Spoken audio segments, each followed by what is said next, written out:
اگر آپ چاہتے ہیں کہ آپ کے بچے پرسکون زندگی گزاریں تو انہیں تھوڑی سی بھوک اور تھوڑی سی سردی کا سامنا کرنے دیں۔ جو اپنے ہر قدم کے بارے میں بہت زیادہ سوچتا ہے وہ ہمیشہ ایک ٹانگ پر کھڑا رہتا ہے۔ اگر آپ دھوکہ دہی سے بچنا چاہتے ہیں تو 3 مختلف جگہوں پر کسی چیز کی قیمت کے بارے میں پوچھیں۔ اگر آپ آگے سڑک کے بارے میں جاننا چاہتے ہیں تو واپس آنے والوں سے اس کے بارے میں پوچھیں۔ گڑھے میں گرنا آپ کو سمجھدار بنا دیتا ہے۔ جو آدمی چھوٹی چھوٹی مصیبتوں کو برداشت نہیں کر سکتا وہ کبھی بھی بڑے کام نہیں کر سکتا۔ ایک اچھا سننے والا 2 اچھے بولنے والوں سے بہتر ہے۔ جو زمین کو دھوکہ دے گا زمین اسے دھوکہ دے گی۔ ہر ایک کے ساتھ ایسا برتاؤ کرو جس طرح مہمان کے ساتھ کرتے ہو۔ ایک ستون خواہ کتنا ہی بڑا ہو اکیلے پورے گھر کو سہارا نہیں دے سکتا۔ سچا آدمی کبھی بھی آدھی رات کے دستک سے نہیں ڈرتا۔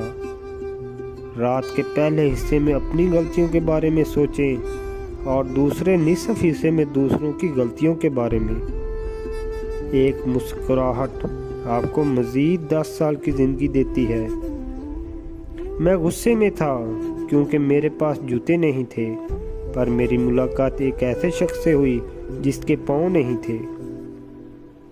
غصے کے ایک لمحے پر صبر کرو گے تو ساری زندگی کے غم سے بچ جاؤ گے۔ تھوڑی سی بے صبری بڑے منصوبوں کو خراب کر دیتی ہے۔ اندازہ لگانا سستا ہے لیکن غلط اندازہ لگانا مہنگا ہو سکتا ہے۔ پکا ہوا پھل خود ہی گر جاتا ہے لیکن یہ آپ کے منہ میں نہیں گرتا۔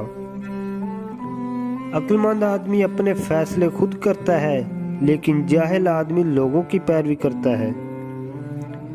چھوٹے آدمی سوچتے ہیں کہ وہ چھوٹے ہیں، عظیم لوگ کبھی نہیں جانتے کہ وہ عظیم ہیں۔ عقل مند آدمی اپنے فیصلے خود کرتا ہے لیکن جاہل آدمی لوگوں کی پیروی کرتا ہے۔ اساتذہ دروازہ کھولتے ہیں، داخل آپ کو خود ہونا پڑتا ہے۔ اس محل سے جہاں کوئی روتا ہو وہ جھونپڑی بہتر ہے جہاں کوئی ہنستا ہو۔ پہاڑ کتنا ہی اونچا کیوں نہ ہو سورج کو روک نہیں سکتا۔ اپنے خاندان پر ایسے حکومت کریں جیسے آپ ایک چھوٹی مچھلی کو پکائیں گے بہت نرمی سے۔ اگر آپ کو یہ ویڈیو پسند آئے تو اس کو لائک کریں، شیئر کریں اور اس چینل کو سبسکرائب کریں۔ جزاک اللہ خیر۔